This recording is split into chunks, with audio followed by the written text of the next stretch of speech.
a cruel reminder. Linda Matthews stood quietly, clutching the shawl around her shoulders, her heels still damp from the rain outside. She wasn't supposed to be standing here, alone, outside the very wedding she paid for. But that's exactly where she found herself. Locked out. Through the open slit of the door, she could see her daughter, Rachel, radiant in her wedding gown, laughing with her father, Linda's ex-husband, Mark, and his new, much younger wife. They were at the head table. Center stage. Linda's name wasn't even printed on the seating chart. She had written the checks. Chosen the venue. Spent months stitching lace into Rachel's veil by hand. And yet, she was treated like an obligation. A ghost. A server nearly bumped into her in the hallway. "Ma'am, you shouldn't be back here," he said, looking past her. "Are you with the cleanup crew?" Linda looked at him, her lips parted slightly, but no words came. Only silence. He disappeared before she could respond. Her hand trembled slightly as she pulled her phone from her purse. First call. "Hi, yes. This is Linda Matthews. Cancel the remaining catering service immediately. No more trays delivered. Do not continue dessert." A pause. "Yes, I'm the one paying. Yes, I'm absolutely sure." Second call. "This is Linda. Shut down the lighting and sound. The event is over." She ended the call and looked down the corridor once more. The music inside dimmed and then cut out completely. Lights flickered. Confused murmurs rose. She heard someone shout, "Is this part of the program?" The cake remained untouched. The violinist stopped mid-note. A hush fell across the crowd. From her spot in the hallway, Linda saw Rachel stand up abruptly, panic on her face. Her eyes darted across the room. "Where's Mom?" she asked aloud. One guest whispered, "I think she left." Another murmured, "I didn't even see her during the ceremony." Rachel's lips pressed into a thin line as she made her way toward the entrance, wedding dress trailing behind her like a wave of white guilt. She flung open the door, and there stood Linda. "What did you do?" Rachel demanded, her voice sharp, trembling. Linda didn't flinch. Her voice was calm, clear. "I paid for everything," she said. "And now I've taken everything back." Rachel blinked, stunned. Linda stepped past her, back straight, face unreadable. "I raised you alone," she added softly. "But tonight? You chose to erase me." She walked into the cool night air as Rachel stood in the doorway, frozen between pride and regret, with a silent ballroom behind her, and a wedding unraveling by the second. Linda sat on the edge of her neatly made bed that morning, smoothing out a wrinkle in her pale blue dress. It wasn't the dress she had imagined wearing to her daughter's wedding. That dress, the one she'd spent months picking out, had been quietly dismissed by Rachel weeks ago. "It's too outdated, Mom," her daughter had said, laughing. "This wedding's going to be modern, elegant, curated." As if Linda didn't belong in the picture anymore. She had so many others over the past few months. At first, Linda believed it was just wedding stress. Rachel was getting married, after all. Tensions run high, emotions fly loose. But as the months passed, she realized it wasn't just stress, it was something deeper. A growing distance. A coldness she hadn't seen coming. Linda remembered raising Rachel alone after Mark left them for a woman barely older than their daughter. She had worked double shifts as a school principal, graded papers until her hands cramped, and still made sure Rachel had a warm breakfast every morning. She missed her own dreams, her own needs, just to make sure Rachel's life wasn't missing anything. When Rachel got engaged, Linda had been thrilled. She wrote the first check without hesitation: venue, dress, flowers, photography. It was her way of giving her daughter the fairy tale she never had. But as vendors were hired and decisions made, Linda found herself pushed to the sidelines. Meetings happened without her. Choices were finalized behind her back. And when she voiced a gentle opinion, Rachel brushed her off like a stubborn leaf on her sleeve. "It's our wedding," Rachel said once, referring to herself and Mark. Linda's breath caught. Your father and I have it covered. Your father. The man who walked out on them. Linda smiled politely then, hiding the sting behind her composed face. But that moment, those words, stayed. The final blow came 2 nights before the wedding. Linda had offered to host the rehearsal dinner at her home. She had already prepared the menu, even folded cloth napkins into tiny roses. That's when Rachel called. Hey Mom, so, we're doing the dinner at Dad's country club instead. It fits the aesthetic better, you know? Aesthetic. Linda had no words.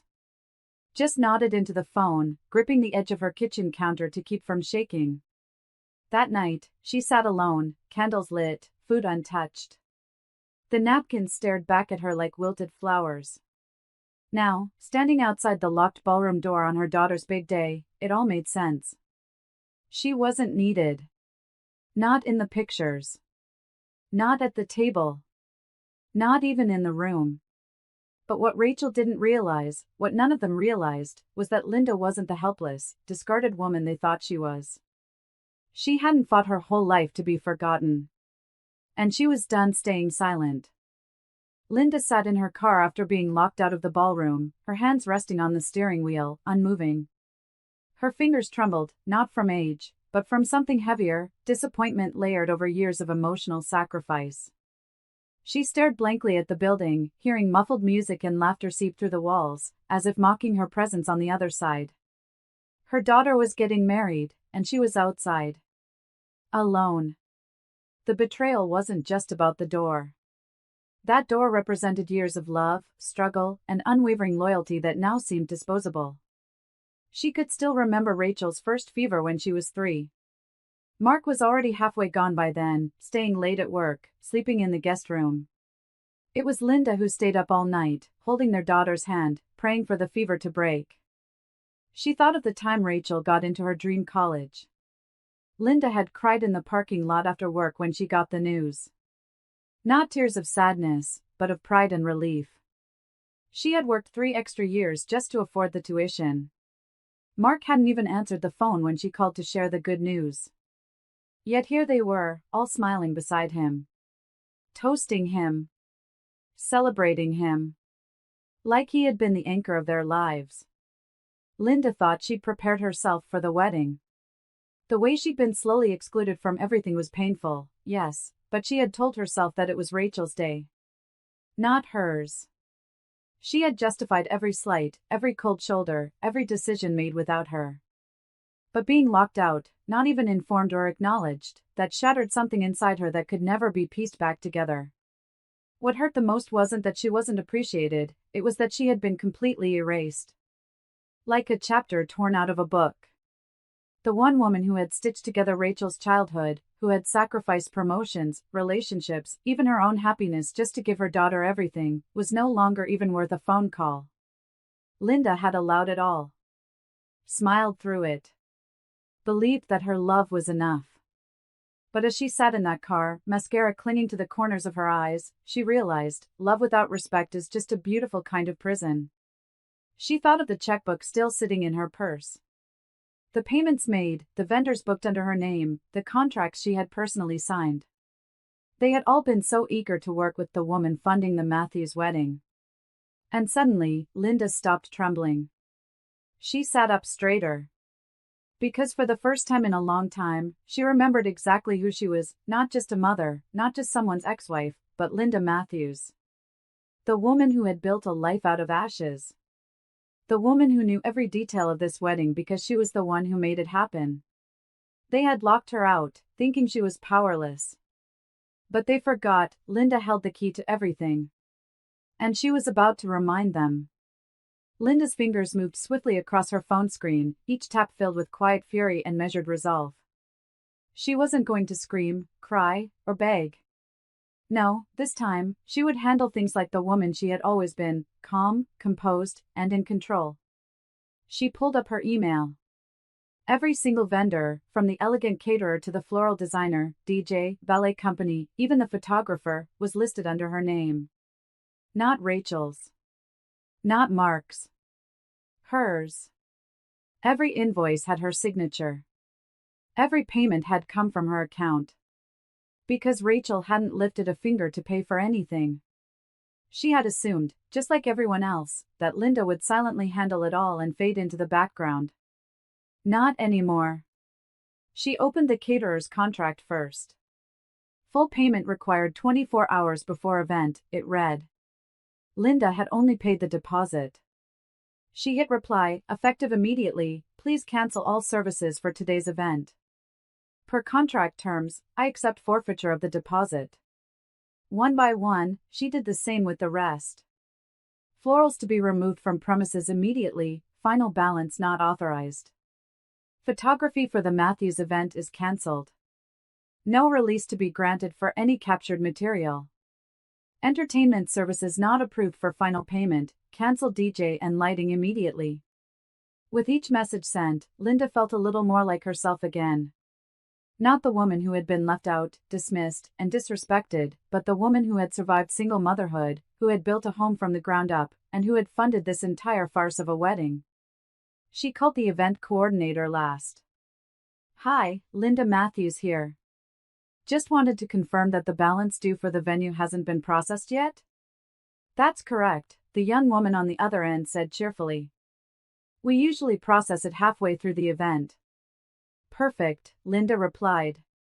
Please don't. I'm canceling all further payments effective immediately. I'm not authorizing anything else under my name.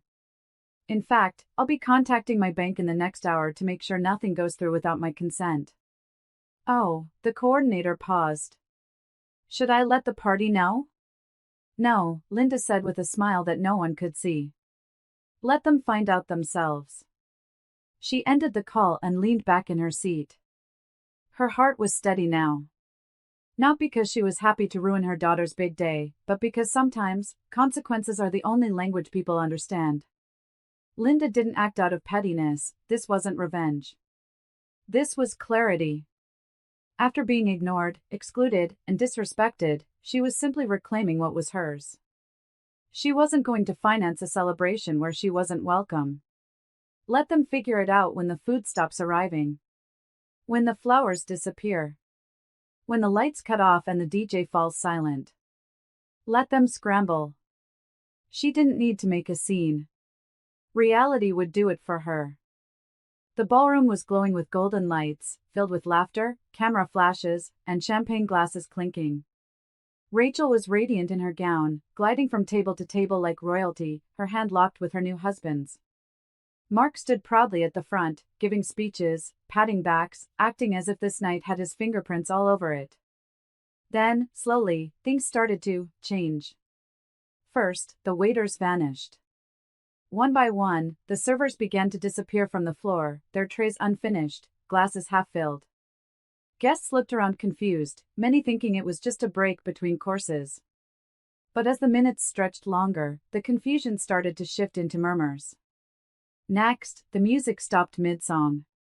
The DJ stood behind his booth, shrugging toward the wedding planner who frantically tapped on her headset, whispering into the mic and looking around like she'd just been told a fire had broken out.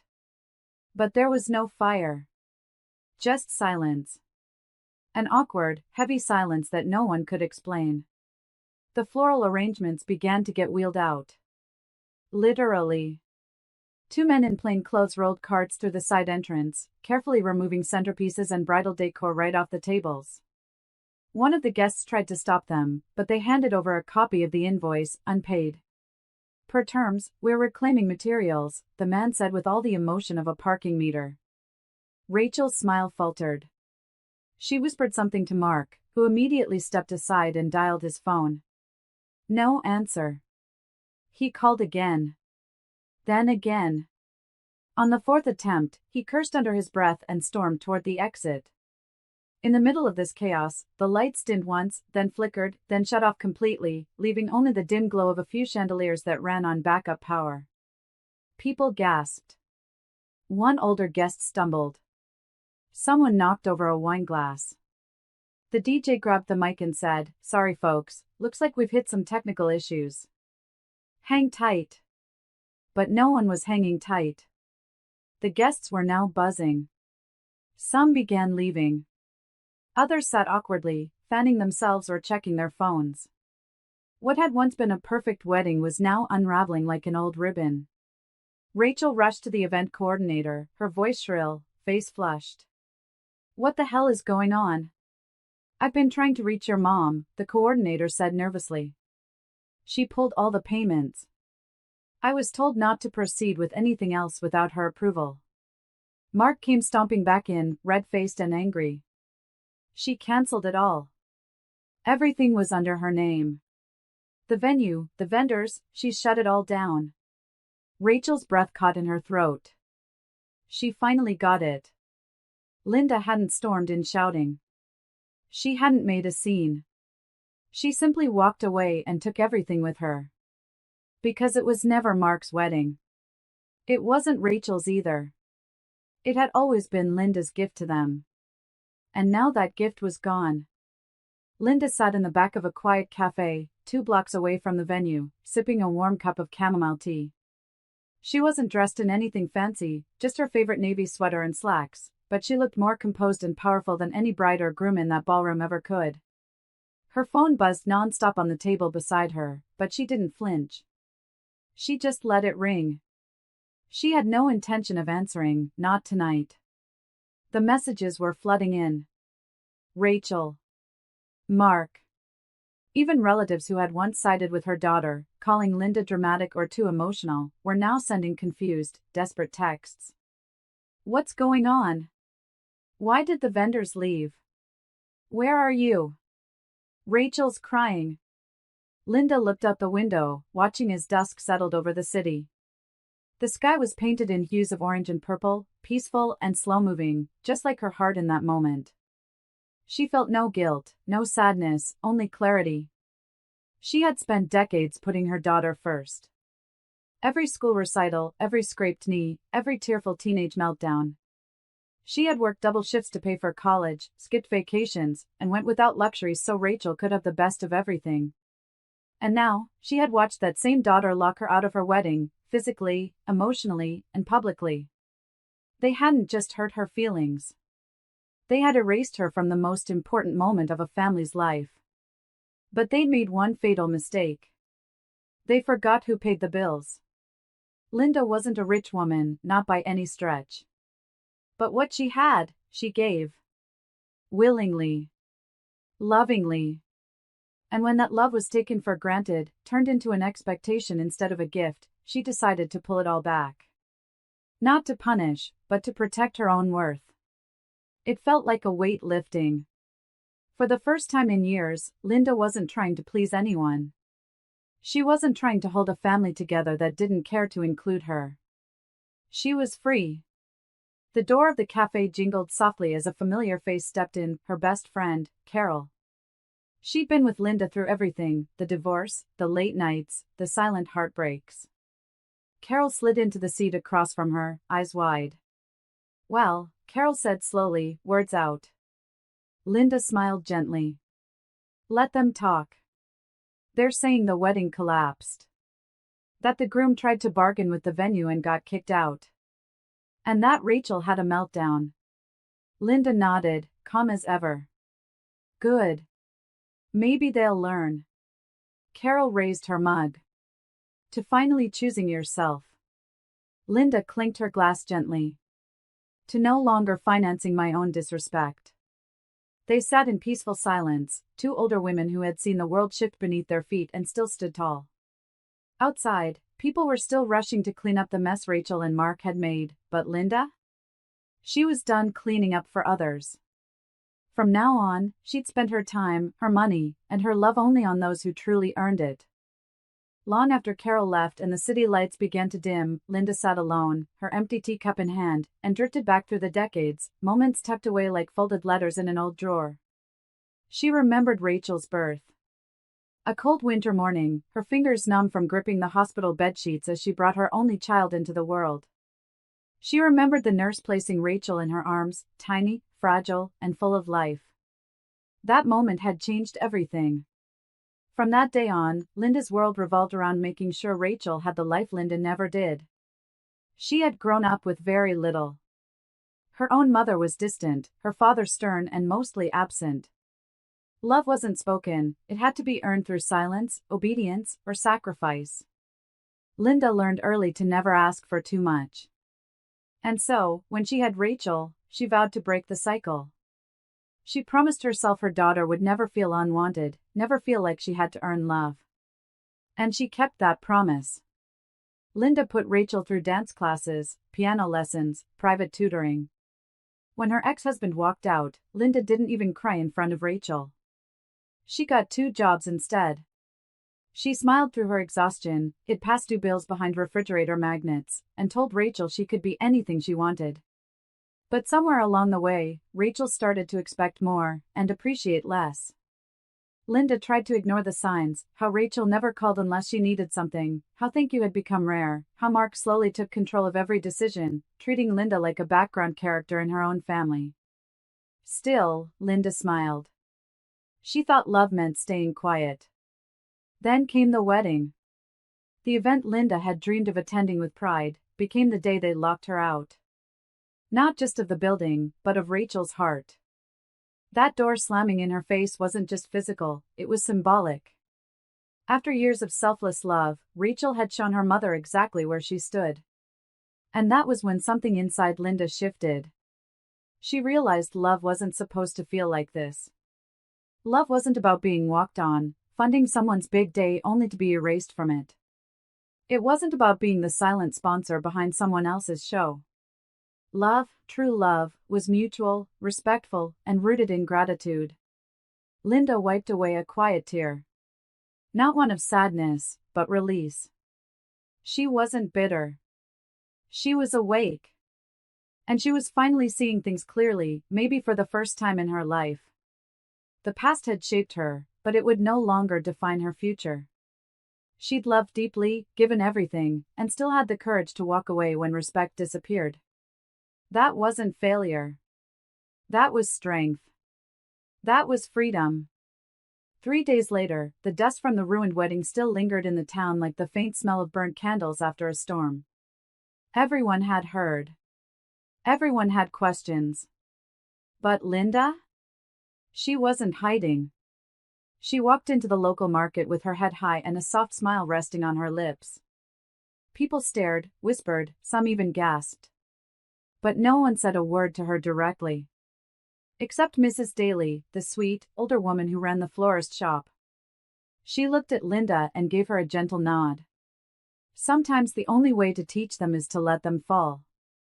Linda smiled back, placing a hand over her heart.